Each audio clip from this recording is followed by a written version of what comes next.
Hello అండి, welcome back to my channel Anu's vlogs. ఈరోజు అయితే ఈజీగా చికెన్ బిర్యానీ ఎలానో చూసేద్దాం. ముందుగా చికెన్ని కడిగేసుకొని పక్కన పెట్టేసుకోవాలండి. ఒక గిన్నె తీసుకొని అందులో చికెన్, ఉప్పు, పసుపు, కారం, అల్లం వెల్లుల్లి పేస్ట్, ధనియాల పొడి వేసేసుకొని కొద్దిగా కొత్తిమీర, పుదీనా వేసేసుకొని కలిపేసుకొని పక్కన పెట్టేసుకోవాలి. ఒక పావు గంట మ్యాగ్నేట్ చేసుకోవాలి. ఒక గిన్నె తీసుకుని అందులో కొద్దిగా ఆయిల్, కొద్దిగా నెయ్యి వేసుకొని హీట్ అవ్వనివ్వాలి. హీట్ అయిన వెంటనే బిర్యానీ స్పైసెస్ వేసేసుకోవాలండి. వేసుకొని కొద్దిగా ఫ్రై అవ్వనివ్వాలి.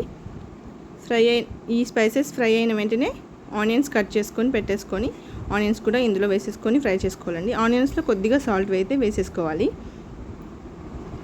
ఫ్రై చేసుకుంటూ మనం ముందుగా బియ్యం అయితే కడిగి పక్కన పెట్టేసుకోవాలండి. చికెన్ కూడా మ్యాగ్నేట్ చేసుకొని ఫ్రిడ్జ్లో పెట్టేసుకోవాలి. ఆనియన్స్ కొద్దిగా బ్రౌన్ కలర్ అయితే రావాలండి. బ్రౌన్ కలర్ వస్తేనే బిర్యానీకి టేస్ట్ ఉంటాయి. దీనికి సపరేట్గా ఆనియన్స్ మళ్ళీ వేసుకోవాల్సిన అవసరం అయితే లేదండి, ఇది వేసి సరిపోతాయి. ఇలా బ్రౌన్ కలర్ వచ్చిన ఆనియన్స్లో కొద్దిగా అల్లం వెల్లుల్లి పేస్ట్ వేసేసుకోవాలి. అల్లం వెల్లుల్లి పేస్ట్ వేసుకున్న తర్వాత ఒక 5 మినిట్స్ అయితే మనం ఫ్రై చేసుకుందాం. ఫ్రై చేసుకొని పక్కన పెట్టేసుకొని టమాటాస్ అయితే ఇందులో యాడ్ చేద్దాం. ఒక టమాటా అయితే ఇందులో వేసేసుకోవాలండి. టమాటో ఆప్షనల్ మాత్రమే, మీకు ఇష్టం ఉంటే వేసుకోండి, లేదంటే లేదు. కానీ బాగానే ఉంటుంది టమాటో యాడ్ చేసుకుంటే. టమాటో కొంచెం ఫ్రై అయిన తర్వాత మనం ఇందులో ముందుగా మ్యాగ్నేట్ చేసి పెట్టుకున్న చికెన్ అయితే ఇందులో వేసేసుకోవాలి. వేసుకొని మూత పెట్టేసుకొని చికెన్లోంచి వాటర్ బయటకు వచ్చేంత వరకు ఉడికించుకోవాలండి. ఒక 10 మినిట్స్ అలా ఉడికించుకుంటే చాలు. చికెన్లో ఉన్న వాటర్ మొత్తం బయటకు వచ్చేస్తాయండి. ఒకసారి కలిపేసుకొని మూత పెట్టేసుకొని మనం ఒక 10 మినిట్స్ అయితే ఉడికించేసుకుందాం. చాలా బాగుంటుందండి, మీరు కూడా ఒకసారి ట్రై చేయండి. సింపుల్గా, అది కూడా బ్యాచిలర్స్ కూడా ఈజీగా చేసుకోవచ్చు. చాలా చాలా బాగుంటుంది. ఒకసారి ట్రై చేసి ఎలా వచ్చిందో కామెంట్ అయితే చేయండి. మన ఛానల్ ఫస్ట్ టైం చూస్తున్నట్లయితే మీరు ఒక లైక్ అయితే చేయండి. సబ్స్క్రైబ్ చేసుకోవడం అసలు మర్చిపోవద్దు. ఇందులో కొద్దిగా గరం మసాలా, అలాగే కొద్దిగా బిర్యానీ మసాలా అయితే నేను యాడ్ చేసుకుంటున్నాను. యాడ్ చేసుకుని ఒక 5 సెకండ్స్ ఫ్రై చేసుకొని పక్కన పెట్టేసుకోవాలి, మూత పెట్టేసుకోవాలి.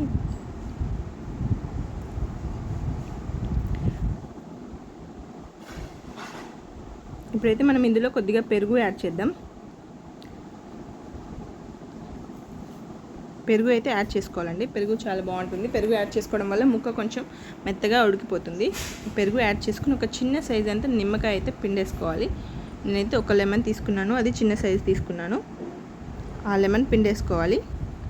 పిండుకొని మూత పెట్టేసుకొని ఒక 5 సెకండ్స్ అలా ఉడికించేసుకొని చికెన్ని అలా పెట్టేసుకోవాలి. చూసారా ఎంత బాగుందో, చూస్తుంటేనే నోరు ఊరిపోతుంది. చికెన్ ఒక లెమన్ అయితే తీసుకొని పిండేసుకున్నాను ఇందులో. చాలా బాగుంటుంది, మీరు కూడా ఒకసారి ట్రై చేయండి. ట్రై చేసి చెప్పండి ఎలా వచ్చిందో. లెమన్ పిండేసుకున్న వెంటనే ఇందులో మనమైతే రైస్ అయితే వేసేసుకుందామండి.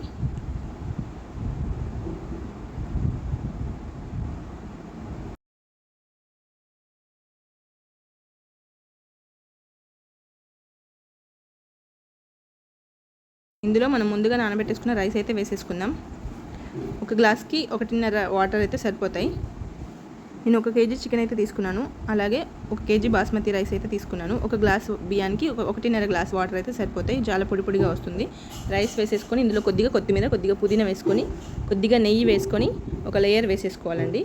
అలాగే మళ్ళీ ఇంకొక పైన మళ్ళీ మిగిలిన బియ్యం కూడా వేసేసుకొని అందులో కొద్దిగా కొత్తిమీర, పుదీనా వేసుకొని నెయ్యి వేసేసుకోవాలండి. వేసుకొని కలిపేసుకొని మూత పెట్టేసుకొని 5 మినిట్స్ అలా వదిలేసేసి తర్వాత మనం ఎసురు అయితే పోసేసుకోవాలి.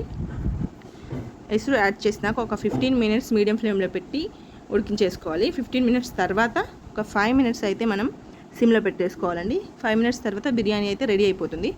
బిర్యానీ అయితే చాలా చాలా బాగుంటుందండి, ఒకసారి ట్రై చేయండి. వీడియో నచ్చితే ఒక లైక్ చేయండి, అలాగే మన ఛానల్ని సబ్స్క్రైబ్ చేసుకోండి. Thank you for watching. Bye.